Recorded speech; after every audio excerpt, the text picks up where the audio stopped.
Okay, so test 7 is completed. Now let's check test state. So in test state, basically we're just trying to test the RelayState parameter. So if you remember the same thing what we did with the dummy application in the RelayState section. So same thing we can repeat. So I think in the SP initiated SSO flow, I think you already seen that SP already sent a RelayState parameter with the forward slash, and yeah, it's a root, you can say something maybe it's some root is there, like on that forward slash some root folder is there.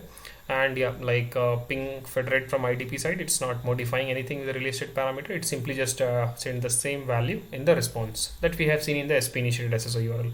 Now in the IDP case, like if I can just access this URL, okay, let me go to incognito window. Now if I access this, okay, I get a login page. I'll put the same ID, Abhishek arts 211 @identity.com.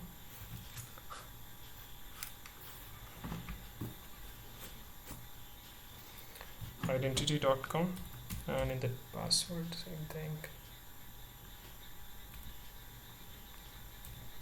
Okay, clicking on sign on, and then I'll land it to the Salesforce page.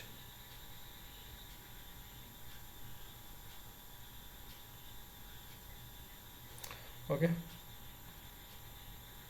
so here I can see there is only a response. There is no request because directly we went to the PingFederate, and PingFederate has authenticated and sent a response to the Salesforce endpoint address, and here we have the values. Okay, now if I can go to the parameter section, here you can see there is no any RelayState parameter. As I told you, the RelayState parameter we are not configuring anywhere in PingFederate, and the purpose of RelayState is different, as we understand, to hold the so the SP can understand how the trigger is happened, right? So, and another use the API where exactly user wants to land after authentication. So both the purposes of RelayState we discussed in our previous session. So now let's try to add RelayState parameter here, so we can see in the response. So for an example, if application say, hey, like, okay, you have the IDP URL, that is fine, I just want, can you pass a RelayState parameter in the response? So for that, what we need to do, like just a simple thing, like close this, open the SAML tracer, copy the IDP initiated URL, come here, and then just as we tested at that time, just put ampersand and then give target resource,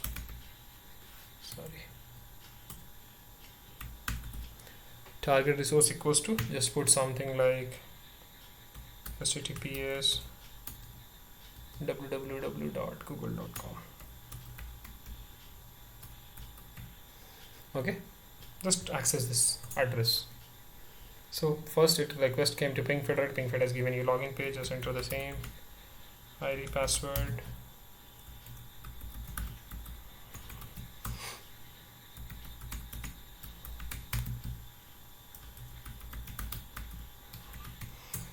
okay, I've just entered my credentials and authentication will happen. And now you can see what is this error we are saying.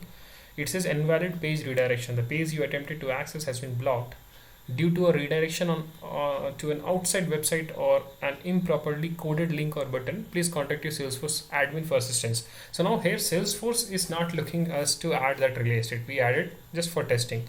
So once that response into the Salesforce have their own validation mechanism.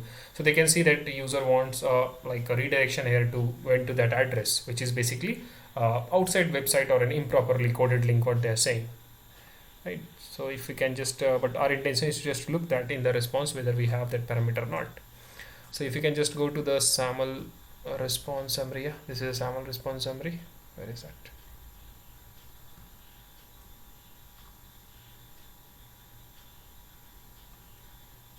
No, this is not. Yeah, this is SAML response. Now if you can just SAML summary will just look the same, right? You have the subject and all the values. Now just go to parameter section, and then you can see the RelayState as the https www.google.com.